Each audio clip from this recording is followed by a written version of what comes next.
القضائي.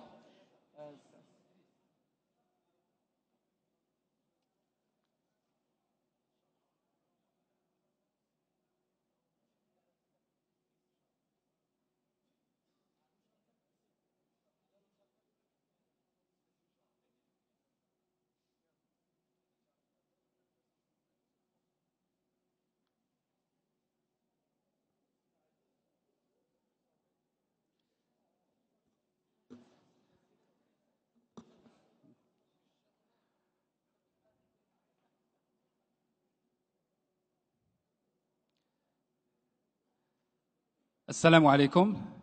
تحية طيبة من جديد للحضور الكريم ولمن التحق بنا اللحظة أيضا.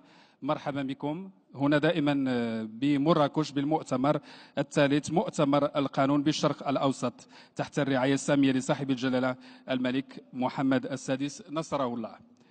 نبدأ خلال لحظات الجلسة الثالثة، موضوعها التقنية وأثرها في تطوير العمل القضائي.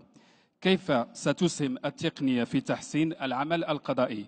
أيضا كيف يمكن للتقنية تجويد العمل القضائي؟ وأسئلة أخرى سنجيب عليها ضمن هذه الجلسة. رئيس الجلسة سعادة المستشار ناجي إدريس، لك الكلمة. بسم الله والصلاة والسلام على رسول الله. في البداية التحية للمملكة المغربية ملكا وشعبا، والشكر الجزيل لدعوتنا للمشاركة الأخ الدكتور ماجد واللجنة المنظمة للمؤتمر. في زمن حقيقة يعني تنتشر فيه الجريمة الإلكترونية وتمثل أكبر تحدي للأمن والسلامة الدوليين، وفي زمن مشت فيه كثير من الدول في اعتماد السبمشنز والمعاملات القضائية عبر الوسائط الإلكترونية المتطورة أونلاين، حتى الكورت كليمز وخلافه. فنحن إن شاء الله دارين في ال 45 دقيقة الجاية نناقش مع بعض أثر التقنية على تطور العمل القضائي عندنا يعني في منطقتنا، ومعنا متحدثين كبار إن شاء الله من المنطقة العربية ومن أوروبا عشان يساهموا معنا في هذا النقاش الثري إن شاء الله تعالى. متحدثنا الأول سعادة القاضي عبد الرفيع رويحن، وهو حاليا مدير الدراسات والتعاون بوزارة العدل، ومدير سابق بوزارة العدل ومدير تكوين كتاب الضبط بالمعهد العالي القضائي. فليتفضل له الكلمة الأولى وهي 7 دقائق إن شاء الله تعالى.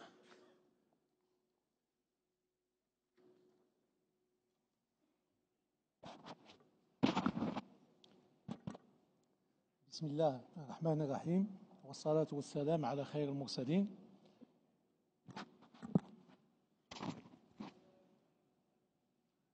الحضور الكرام كل باسمه وصفته، يشرفني أن أقف أمامكم لمدة 7 دقائق لإعطاء ماشي ما عندي إذن سيبو.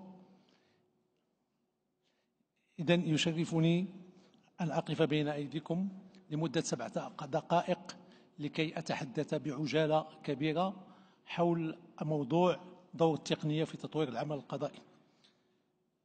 تناول موضوع أثر التقنية أو ما يصطلح عليه بالتكنولوجيا الحديثة للإعلام على تطور القضاء يمكن تناوله من عدة زوايا متنوعة بتنوع وتفرع التكنولوجيا وباختلاف مستويات تطورها، وأيضا باختلاف المجالات القضائية التي تطبق فيها ومدى قدرة كل منها حسب طبيعته على استيعاب هذه الآليات.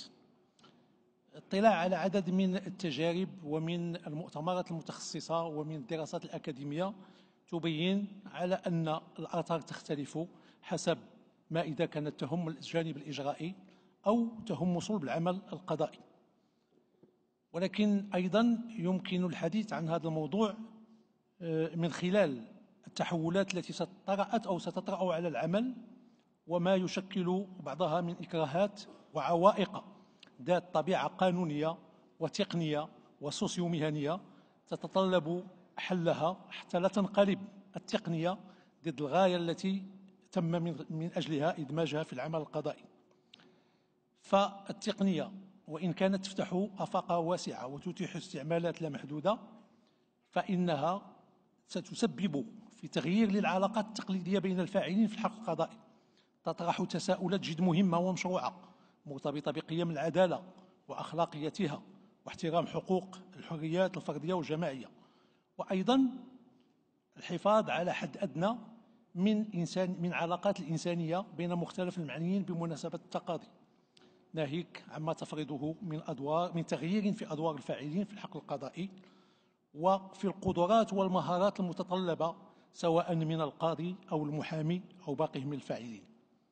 بعد هذه الإشارة، ومهما كانت هذه التساؤلات مشروعة، فإنها لا يمكن أن تبرر أن يبقى القضاء بكل مكوناته خارج دائرة الرقمنة السريعة للدولة، فذلك أمر غير ممكن بفعل تطلعات وضغوط المتقاضين والفاعلين الاقتصاديين الذين هم في حاجة حيوية لنظام قضائي سريع وفعال.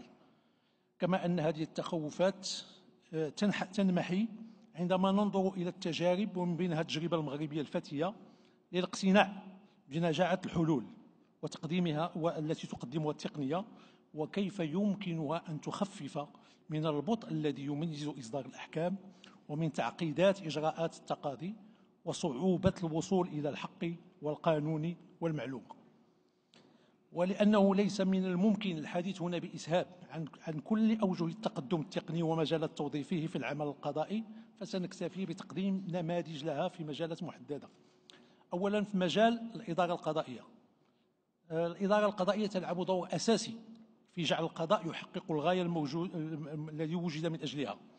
لهذا السبب أعطى المغرب أهمية كبرى لهذا الموضوع، وحدد سنة 2020 كأجل لتحقيق المحكمة الرقمية، وقد تم لحد الآن إحراز تقدم وإعداد مجموعة من الأنظمة المعلوماتية المندمجة لتدبير القضايا المعروضة على المحاكم، تمكن بالإضافة إلى تسهيل العمل وتسريعه من تجميع عدد كبير من المعطيات الإحصائية ومعالجتها لنصل إلى لوحات قيادة ومؤشرات تمكن من معرفة وضعية القضاء والمعدلات الزمنية للفصل في القضايا والمخلف منها، كما تمكن من مقارنة النظام القضائي مع الأنظمة المشابهة.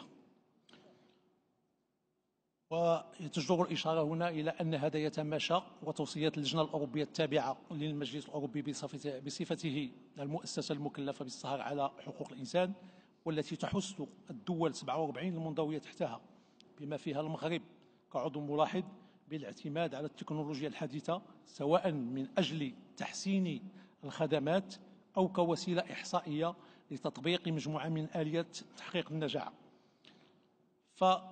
فالتوظيف المعلومات يمكن من توظيف أفضل للموارد المتوفرة، مثلا عندما يتم معالجة أوتوماتيكية سريعة لعدد كبير من المعطيات واستخراج الوثائق في وقت قياسي مقارنة مع وتيرة العمل اليدوي، فما يتوفر من الموارد البشرية يمكن أن يخصص لتحسين جودة العمل القضائي، مثل استقبال المتقاضين أو مساعدة القضاة في تجهيز القضايا والبحث في الاجتهاد القضائي وتحرير الأحكام. كما أن بفعل التقنية أو المعلومات تم القضاء في مجموعة من الأنظمة التي تعرف ازدواجية بين القضاء الجالس والقضاء الواقف على ضياع وهدر الموارد البشرية.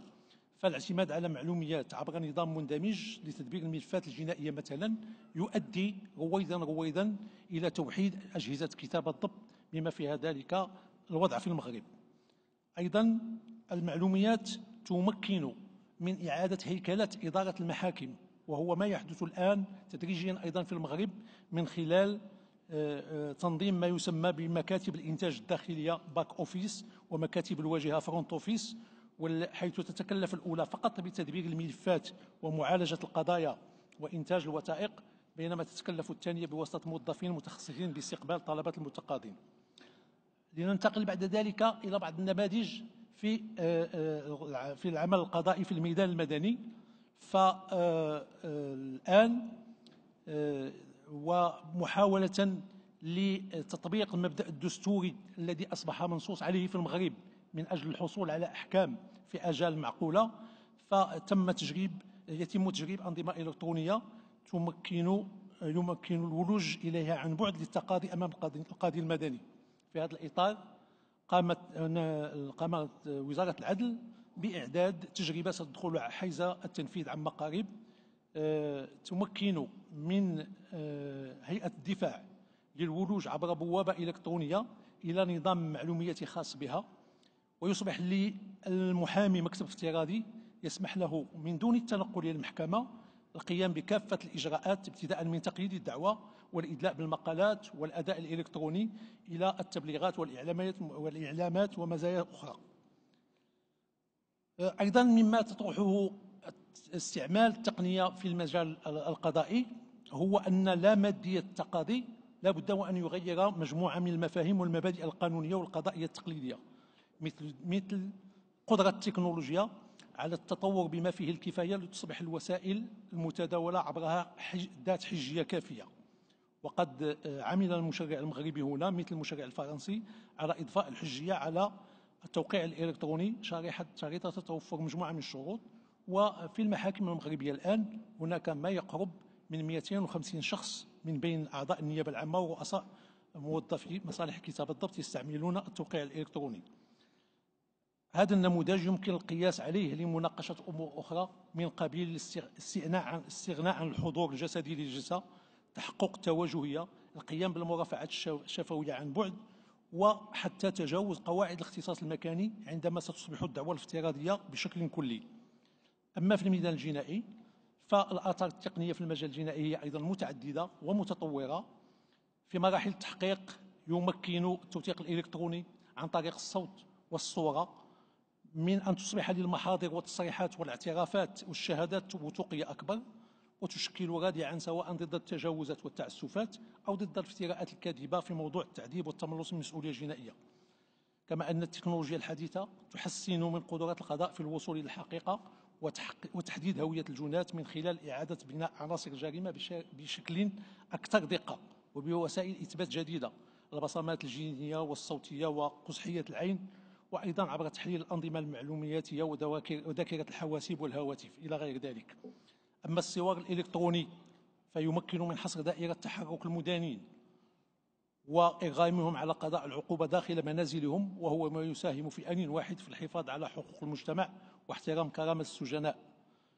وأخيرا في مجال القضاء الجنائي فنعيش حاليا تجربة بمحكمة السيناف بالدار البيضاء، وعن طريق الاستماع إلى المتهمين وهم في السجن، مما يقلل من مخاطر تنقلهم ويحافظ على كرامتهم. وما يمكن استخلاصه من هذه النماذج القليلة المذكورة هو أنها تؤثر بشكل إيجابي على تطور العمل القضائي، وأن المستقبل يعد بالمزيد من الفوائد. فقط يجب تفادي الاعتقاد على أن إدماج التقنية في العمل القضائي هو أمر سهل أو يتوقف على شراء بعض الحواسيب والبرمجيات، بل يجب أن ينظر إلى الأمر على أنه مشروع كبير سيعود النظر في الهيكلة العامة للمنظومة القضائية وأدوار المتدخلين في المرفق العمومي للعدل، مع ما يعني ذلك من إعداد المورد البشري نفسيا ومهنيا، والتغوي في اختيار الحلول التقنية الملائمة والمجربة، خصوصا مع كثرة العروض والمنافسة التي يعرفها مجال التكنولوجيا الحديثة. وأقف عند هنا السيد الرئيس، السادة الحضور، رغم أن هناك كثير ما يقال، في انتظار أن نناقشه إن شاء الله. شكرا جزيلا على هذا التقديم المستفيض لدور التقنية في العمل القضائي، وحقيقة في العمل العدلي بصورة عامة، لأنه العمل القضائي هو جزء من منظومة العمل العدلي، وبالتالي لا يمكن نتحدث عن دور التقنية في القضاء بدون ما نتحدث عن دورها في المسألة العدلية. أنا عندي في القائمة سعادة القاضي فؤاد الدراركة، بس ما شايفه هنا لأنه كان موجود في قبل الغداء. طيب حيتحدث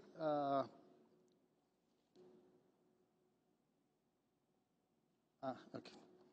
طيب متحدثنا الآخر هو السيد هيرفي شيمولي، وهو كان رئيس المؤتمر السابق، محامي متخصص في القانون التجاري والكومبيتيشن لو، وهو عضو في اتحاد المحامين الدولي. فليتفضل. Thank you very much.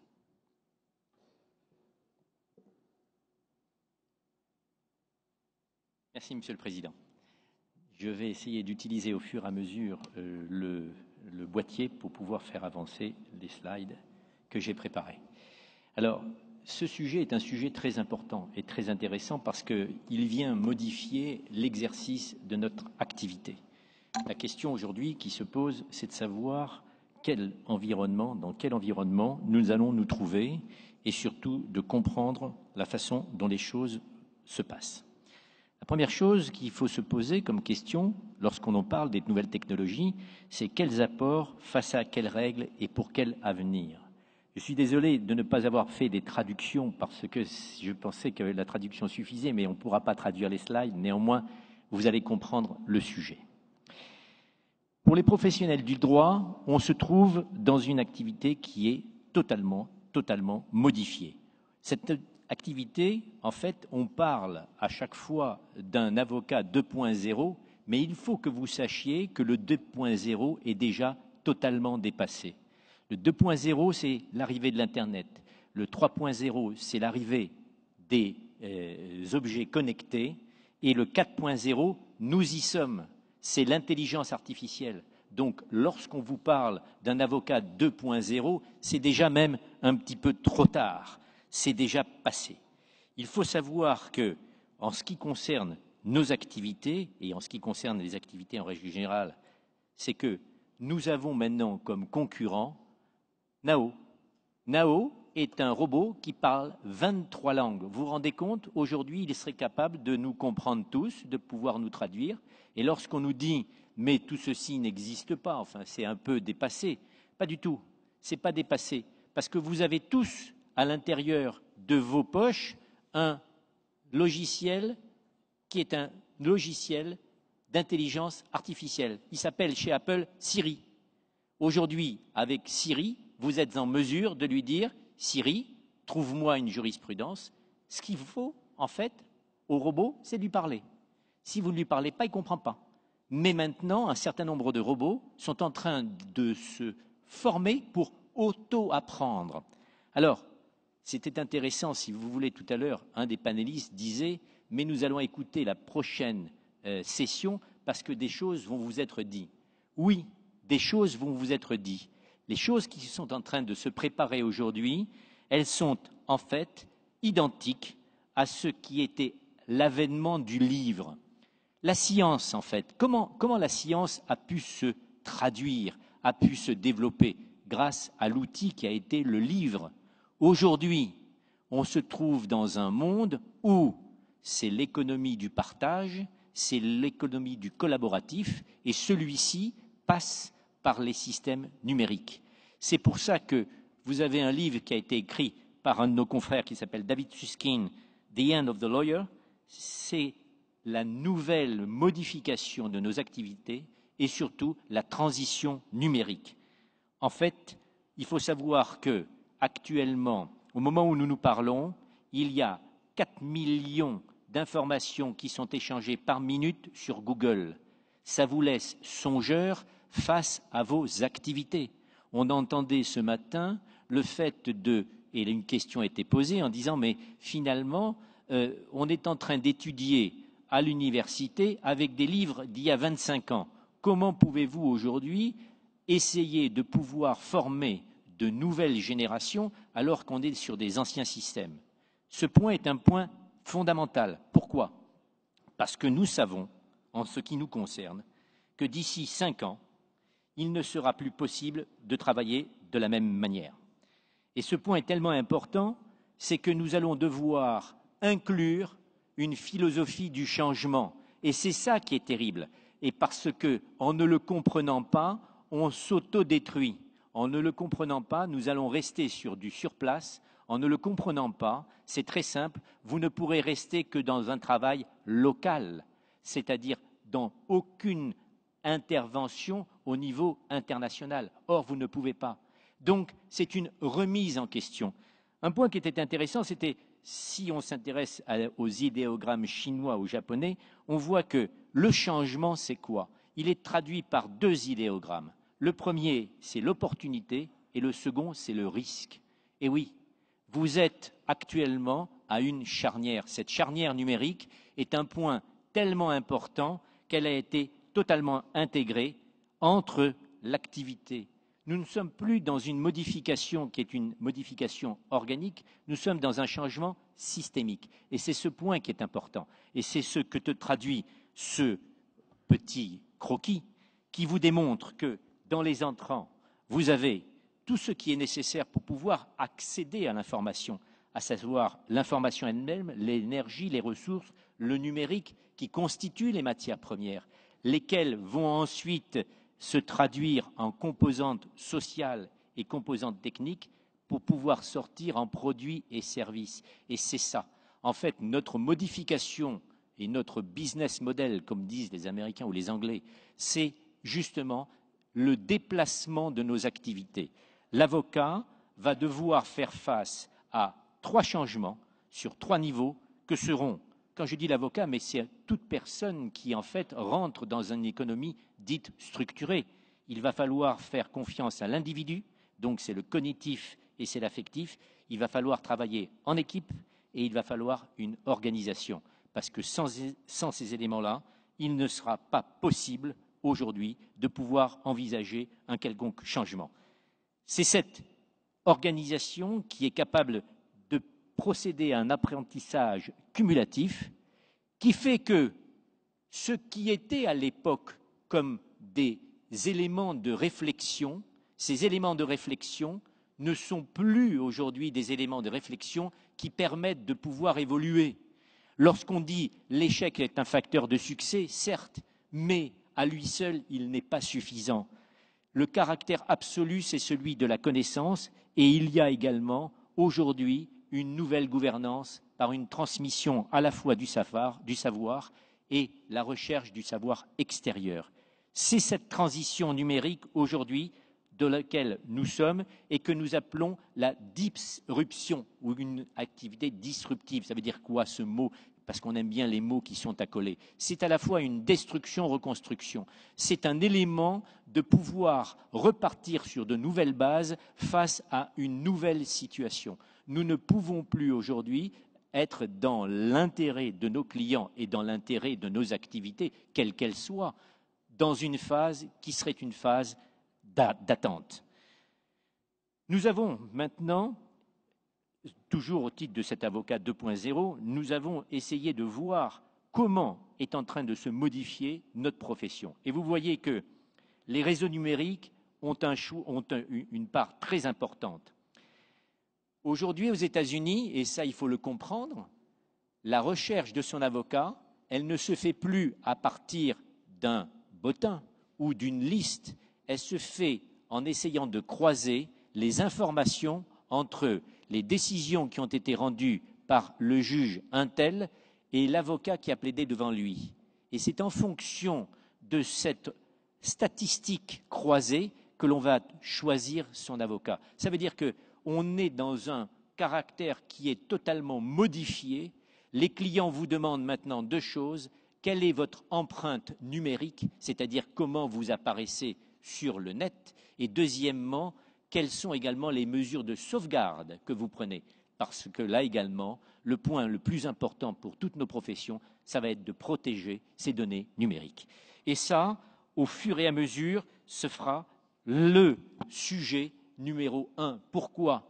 Parce que si vous n'êtes pas sur les réseaux sociaux, et c'est ce que l'on nous donne aujourd'hui comme information, en tous les cas, nous, petits Français, sur les activités de nos cabinets, on nous dit si dans 5 ans, vous n'êtes pas sur les réseaux sociaux, vous n'existerez plus. Parce que le marché, aujourd'hui, s'établit à partir de ces réseaux sociaux que sont à la fois Twitter, mais également LinkedIn, qui est un moyen de communication étonnant entre les activités professionnelles. Et vous verrez qu'aujourd'hui, ce LinkedIn est devenu un agent d'organisation au sein des cabinets dans le cadre de la recherche ou de la sélection de la clientèle. Nous sommes loin de ce qui avait été envisagé au départ.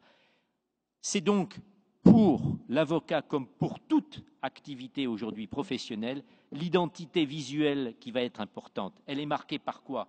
Par la signature personnalisée, elle est marquée par le prolongement de l'activité dans la sphère Internet, elle est marquée également par le traitement des litiges. Il faut savoir que, et je vous en parlerai parce que vous verrez, aujourd'hui, en France, l'arbitrage n'est pas assuré par des avocats. Vous avez une société qui a été constituée, qui s'appelle iJust, qui met sur Internet une requête en arbitrage avec un demandeur, un défenseur, propose un arbitre, et à ce moment-là, l'arbitrage se fait en ligne pour moins de 800 €. Vous vous rendez compte? On est dans une autre économie, on est dans un autre système. Et ce ne sont pas des avocats qui ont ça en main. Donc, on se trouve, nous, avec notre RPVA, qui est un outil très intéressant, c'est la relation avec les magistrats, avec l'ensemble des procédures, mais cet outil qui a été créé il y a moins de, maintenant, 6 ans, est totalement obsolète. On est en train de le revoir parce qu'il ne répond plus aux critères et aux finalités que recherchent nos clients. Nous sommes aujourd'hui, et c'est ce qui était intéressant de me montrer, c'est que nous sommes avec des outils de gestion de plus en plus performants, et aujourd'hui, à l'intérieur de l'ensemble de ces activités, vous avez une adaptation des logiciels. Tous les carrés en orange sont les activités qui sont exécutées, et tous les noms qui se trouvent en dessous sont des noms de logiciels qui ont été adaptés pour chacune de ces activités. Aujourd'hui, il faut savoir que des cabinets d'avocats, comme des cabinets de consultants, mettent des clauses intégrales de contrat sur le net. C'est-à-dire qu'on ne cherche plus à avoir une valeur ajoutée qui est liée à l'utilisation de modèles. C'est plus ça le sujet. L'avocat n'est plus là. L'avocat va devenir un stratège. C'est une modification du comportement. On n'est plus sur la même dimension. Et c'est ce point qui est très important. En fait, on s'aperçoit de quoi? C'est que la valeur ajoutée que vous ne pouvez avoir et que vous aurez, elle est essentiellement dans la consultation. Et que, à partir de ces éléments-là, vous avez un marché du droit international qui est attaqué. Et ce que j'ai voulu représenter par ces petits carrés, c'est que le meilleur moyen aujourd'hui de pouvoir avoir accès à ces activités complémentaires, eh bien, ce sont les ouvertures de capitaux.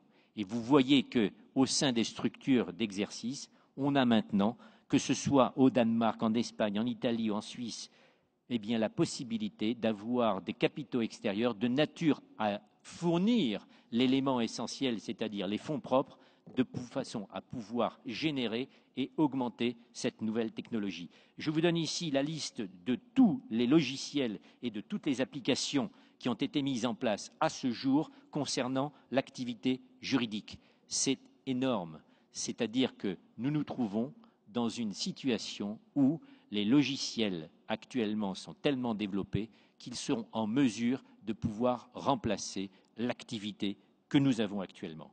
C'est ce que l'on a appelé le monde des robots et de l'intelligence artificielle. La réalité dépasse la fiction.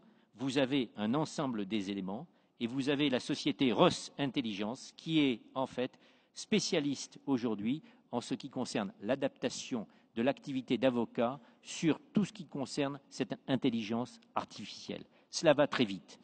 Vous avez une mise en place de nombreuses sociétés qui travaillent sur des algorithmes d'analyse de jurisprudence, de calcul de pension alimentaire, de collecte et d'analyse, je vais terminer, d'analyse prédictive sur des situations de plus en plus complexes.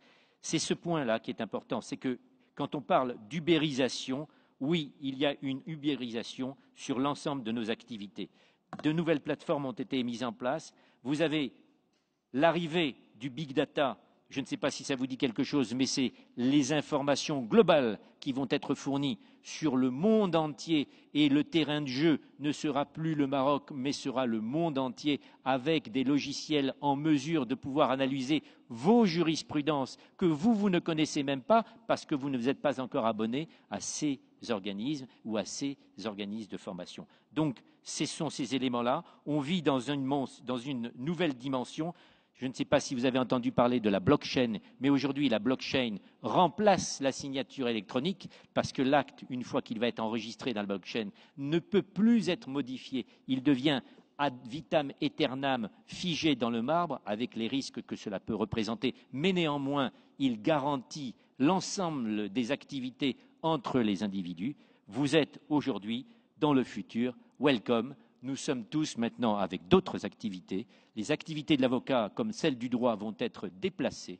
Et c'est ce déplacement pour lequel il convient aujourd'hui de nous préparer. Et vous allez voir que nous ne sommes plus, nous, avocats, à savoir si on va plaider ou si on va mettre en place un dossier de plaidoirie. Non, nous allons nous occuper des outils du e-commerce, du big data, de la gestion de la complexité. En fait, de quoi? De la valeur ajoutée. Alors, puisque mon temps est assez court, non, je reviens sur ce schéma, dommage. Le schéma, je ne sais pas comment on fait pour revenir en arrière, à moins que ce soit là. Oui, le voilà. Ce schéma est très important. Il vous dit quoi? Et ça aussi, je suis en train de l'intégrer, et vous l'intégrerez aujourd'hui à l'intérieur de vos structures. Vos associés, ce n'est pas l'autre avocat, ça va devenir le paralégal, ça va devenir le directeur de l'informatique, ça va devenir le jeune informaticien. C'est lui qu'il faut maintenant associer dans vos structures parce que c'est lui qui va vous donner la seule chose dont vous avez besoin, c'est-à-dire l'empreinte numérique et votre visibilité. C'est là les schémas old société, nouvelle économie. Nous avons les compétences qui ont été indiquées au fur et à mesure. Nous sommes dans le cadre des activités qui sont des activités nouvelles. Je passe tout de suite à la conclusion parce que mon temps étant limité, je dis simplement la technologie est un moyen et non pas une fin, c'est évident. On doit se l'approprier pour en faire un outil stratégique. Attention à la fracture numérique, parce que là, je l'ai entendu tout à l'heure aussi, ceux qui ne se forment pas, ceux qui ne vont pas sur l'informatique, ceux qui ont encore peur de l'informatique, à terme, ne pourront plus continuer, parce que le marché va se restreindre et on va se retrouver sur des activités sans valeur ajoutée. Ensuite, je dis, la présence de l'avocat ne devient plus un outil de défense, mais devient un outil stratégique. Le principe de partage s'impose et je crois que vous avez une chance phénoménale, c'est qu'avec ces nouvelles technologies, quels que soient les pays de la région MENA ou les pays de l'Afrique francophone ou tout autre pays, n'a plus besoin de franchir l'étape 2, plus l'étape 3. Avec l'intelligence artificielle, il passe directement à l'étape numéro 4 sans avoir besoin autre chose que des ressources locales. Voilà, j'en ai terminé. Merci. شكرا جزيلا السيد هيرفي. اكيد انه كافأنا ضيفنا على المشوار القطع من باريس لهنا بانه اديناه زمن مضاعف يعني. حقيقه كانت يعني سياحه مهمه في الجوانب العمليه في مساله التقنيه وفض النزاعات الكترونيا وخلافه. وواضح انه الاتجاه ماشي في انه لازم الناس الشغاله في الحقل القانوني تكاتشب مع التكنولوجي. لكن يا ريت بعض المداخلات وبعض الناس تطرقوا لنا لمساله المخاطر في ظل وضع تنتشر فيه الهاكينج والجريمه الالكترونيه وخلافه. دكتور عبد العزيز الفتحاوي انت حتقدم الورقه الجايه. الدكتور عبد العزيز حاصل على شهاده الدكتوراه، رئيس اول لمحكمه الاستئناف بالدار البيضاء، رئيس اول سابق لاستئنافيه فاس، رئيس لعده محاكم، ومستشار سابق بديوان السيد وزير العدل والحريات. فليتفضل.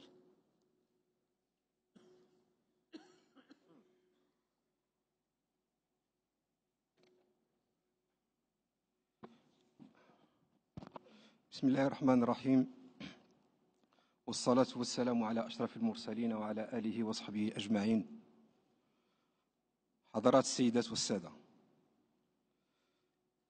مداخلتي ستكون عبارة عن ارتسامات مقتضبة عن برامج وتقنيات وزارة العدل والحريات، وكذا بعض التقنيات المحلية وكيف تعاملنا معها كقضاة وكمسؤولين وكموظفين. إن التقنيات الحديثة والمعلوميات بصفة خاصة أثرت العمل القضائي على عدة مستويات، سواء على مستوى النجاعة القضائية أو على مستوى الآجال المعقولة وحتى على مستوى الأمن القضائي. فعلى مستوى النجاعة القضائية ساهمت التقنية في خدمة الولوج والاستقبال وطبعته بالدقة والدينامية والفعالية، إذ غدا الولوج للمعلومة القضائية في متناول الجميع، وغدت تعرض على عدة قنوات، إن على شاشات العرض أو الشاشات التفاعلية وحتى على الهواتف الذكية. وهذا تأتى بطبيعة الحال عن طريق البرامج المعلوماتية التي سنتها وزارة العدل والحريات، ابتداء من برنامج ساج 1 و2 وبرامج التنفيذ إلى غيرها. وساهم في توفير المعلومة القضائية الآنية متابعتها وتحيينها رأسا من قاعة الجلسات، هذا بعد أن كانت المعلومة عصية إن إدراكا أو على مستوى الوقت. بل إن بعض الإجراءات إن لم نقل كلها في بعض المحاكم أضحت تعالج وتستخلص من مكاتب أمامية، ما يسمى بالفرونت أوفيس. فعوض أن كان المتقاضي يتيه في ردهات المحاكم وما يطلب ذلك من عناء، أصبح بإمكانه بفضل التقنيات المتوفرة والمعلوميات الحصول على مأربه في مكاتب بواجهة المحاكم، وهذا يجنب المرتفق العناء، كما يفسح المجال لموظفي المكاتب الخلفية للاشتغال والتركيز وتجنب الاستقبالات. وإن وزارة العدل والحريات كرست في التصاميم الحالية للمحاكم هذه المكاتب واعتبرتها من أساسية هيكلتها.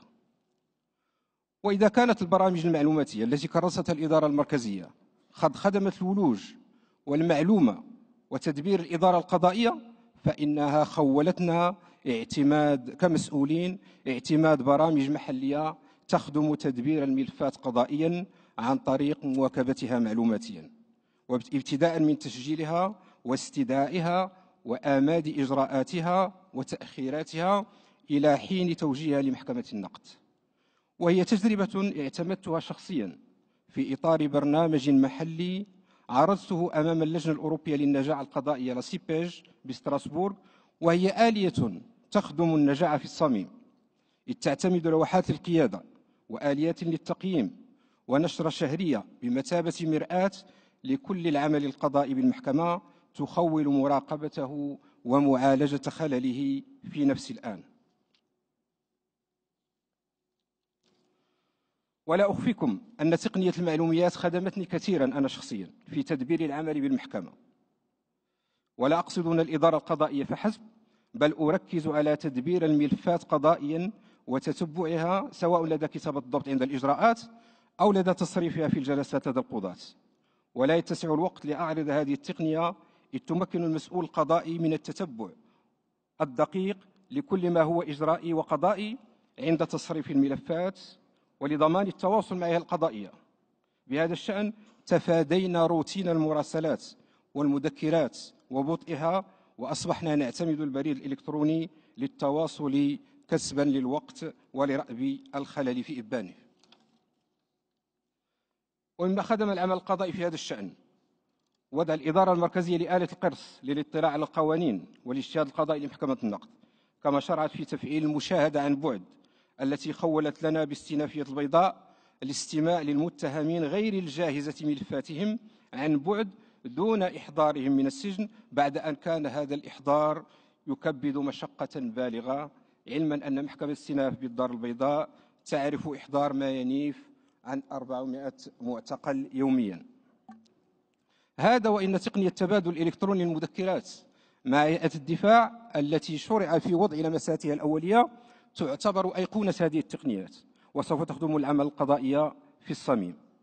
وعلى مستوى الآجال المعقولة، وهو مقتضى دستوري عندنا، فإن التقنيات المعتمدة ساهمت إلى حد كبير في تقليص آجال البث والإجراءات، فأصبح الحصول على المعلومة متأتيا في حينه عن طريق تحيين معطيات الجلسات والأحكام، كما أن إنجاز استدعاءات والإجراءات ومعالجة الأحكام معلوماتيا قلص وقت التقاضي، فضلا على أن اعتماد بعض البرامج المحلية خول بالإضافة للتتبع ضمان الوقتية والآنية في الوصول إلى العدالة المنشودة، ومراقبة الآجال والملفات المزمنة معلوماتيا وكذا الخبرات.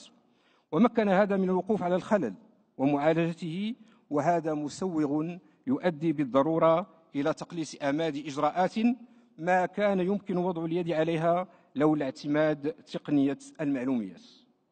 وقد مكنت المكاتب الأمامية من ضمان الجهد والوقت في الحصول على الإجراءات والوثائق، بل إن هناك تقنية تخول إعطاء نسخ من قرارات محكمة النقد من محاكم نائية عوض عن التنقل لهذه المحكمة. وعلى مستوى الأمن القضائي، فإن التقنيات الحديثة المعتمدة قضائياً كرست بصفة جلية الأمن القضائي. فمثلا هناك الشفافية في المعلومة القضائية المسلمة تقنياً، بحيث يتأتى الاطلاع عليها مباشرة ومن أي مكان وبدون مساعدة، ويستحيل معها أن تصل محرفة أو ناقصة أو خاطئة. إن التقنيات الحديثة بإسهامها في تقليص الآجال سواء على مستوى الإجراءات أو البت توفر الاطمئنان للعدالة، إذ العدالة ليست أحكاما فقط بقدر ما هي وصول إليها في أقصر الآماد حتى لا تستهلك الحقوق وتتقادم. وإن أهم تجليات الأمن القضائي هو توافر اجتهاد وتوجه قار على مستوى العمل القضائي، ومساهمة التقنيات حاليا في وضع قرارات محكمة النقد في المتناول وبأقل كلفة وجهد يكرس هذا التوحيد، وبالتالي الأمن القضائي المطلوب. وما قيل عن الاجتهاد القضائي يقال عن تحيين النصوص القانونية التي وضعت على موقع الإدارة المركزية وحتى في أقراص مدمجة وزعت على قضاة المملكة، بل إن مديرية التشريع غدت تزودنا بالجديد على مستوى تحيين النصوص القانونية عن طريق البريد الإلكتروني. هذه باختصار حضرات السيدات والسادة بعض الارتسامات عن دور التقنيات في العمل القضائي، والله من وراء القصد. وشكرا على إصغائكم، والسلام عليكم ورحمة الله. شكرا جزيلا دكتور عبد العزيز على هذه التجربة العملية حقيقة في دور التكنولوجيا والتقنية في أداء العمل القضائي وتطويره. الزمن ضيق، نحن حنفتح الفرصة للفلور طوالي. تفضل سعادتك. شكرا رئيس الجلسة سعادة المستشار ناجي إدريس. إذن أول سؤال. أول سؤال لسعادة القاضي فؤاد. أسعد الله مساءكم. شكرا للإخوان المتحدثين في هذه الجلسة على الإطلالة الإلكترونية إنجاز التعبير على العمل القضائي. ما باعتقادي أنه ما أثير هذا الموضوع إلا للتخلص من بطء الإجراءات التي نعانيها في محاكمنا وفق أصول المحاكمات المدنية أو المساطر المدنية كما يسمونها في المغرب العربي. ولهذا خرجت إلينا فكرة المحاكمات الإلكترونية أو محاولة أتمتة المحاكم بشكل عام. يعني ما يعنينا فيما أظن خلاف ما تكلم به الأخوة المتحدثون كان جوانب لوجستية أكثر منها عمل قضائي إجرائي.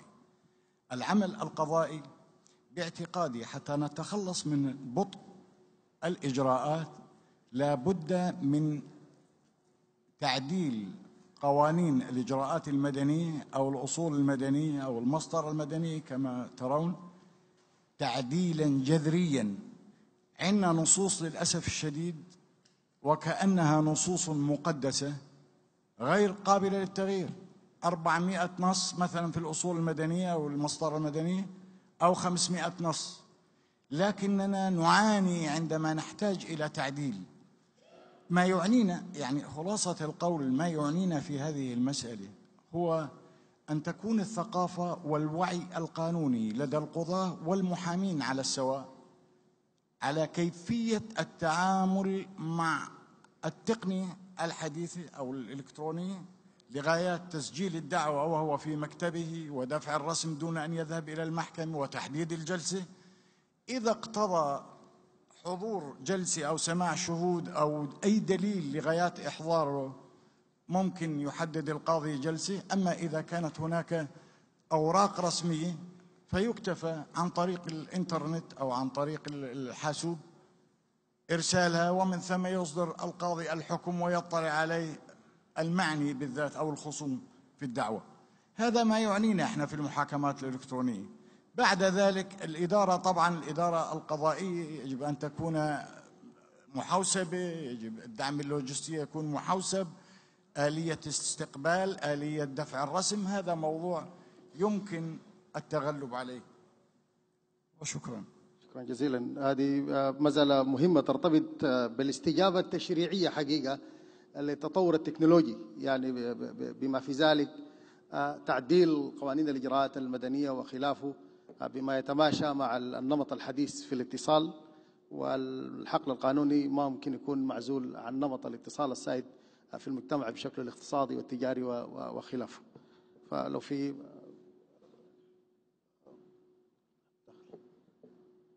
تفضل. شكرا سيد الرئيس. شكرا أستاذ على مداخلتكم وتساؤلاتكم. أعتقد على أن الأمران ملتصقان، الإدارة القضائية وصلب الدعوة لا يمكن الفصل بينهما، لأن الوقت والأجل المعقول يتحقق بانسجامهما معا. وقد ذكرت من بين ما ذكرت، لأن العجالة و7 دقائق لا يمكن أن تتركنا نفصل في هذا الأمر، حجية المراسلات الإلكترونية أو الكتابة الإلكترونية. فالآن إذا ما وصلنا إلى نظام التبادل الإلكتروني اللامادي، ممكن للمحامي أن يبعث بمقاله موقع إلكترونيا، وأن يبعث بالحجج التي سيسمح بها القانون إلكترونيا، وهذا التوقيع الإلكتروني له ضمانات ومؤمن أكثر من الوثائق الورقية. أيضا فيما يتعلق بالتبليغ الإلكتروني، القانون المسطرة المدني المغربي كما ذكرت الآن هو في طور التعديل، والنص موضوع لدى الأمانة العامة للحكومة، وينص ويعطي حجية للتبليغ الإلكتروني إذا ما توفرت شروط معينة، كأن يذكر العنوان الإلكتروني للمعني بالأمر وأن يتأكد على أنه عنوانه. فأنا في اعتقادي الإدارة القضائية وتدبير الإجراءات عن بعد هو جد مهم، لأن في دول مثل فرنسا، وأتكلم تحت مراقبة المتدخل الفرنسي، المحامون يتبادلون بينهم المذكرات لتجهيز القضايا، وهذا يقلص من مدة إصدار الأحكام من سنة وسنتين إلى 3 أشهر أو شهرين.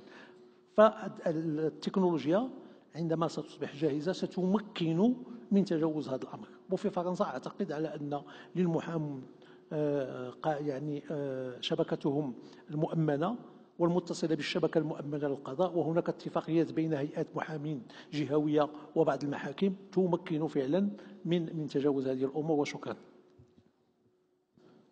سؤال آخر إذا سمحت. سؤال لحظة لو سمحت. نعم. تفضل. سيدي، أنا أتفق معك على أن التعديل يجب أن يطال بعض النصوص القانونية التقليدية والتي تسهم بدور كبير في تعطيل العملية القضائية، ولكن هذا عامل فقط للحصول على النجاعة القضائية، عامل تعديل النصوص القانونية عامل فقط، لا غنى عن المعلوميات والحوسبة للوصول إلى النجاعة القضائية المرجوة. مثلا بالنسبة للإدارة القضائية، هذه لا تحتاج إلى نص قضائي، نص قانوني للحصول على السرعة وعلى النجاعة المطلوبة. تصريف الجلسات، مراقبة عمل المورد البشري، هذه كل أمور تحتاج إلى الحوسبة وإلى التقنيات لضمان النجاعة المرجوة، ويظل تعديل النصوص القانونية مجرد عامل يضاف إلى هذه العوامل. وشكرا. تفضل. أسئلة أخرى، سؤالين ثم نذهب للأجوبة. سؤال، تفضل ميكروفون، ثم أعود إليك للسؤال. أعود إليك بعد قليل. شكرا السيد الرئيس. Ma question, je la pose directement à mon ami Hervé Chemouli. Oui, bien sûr.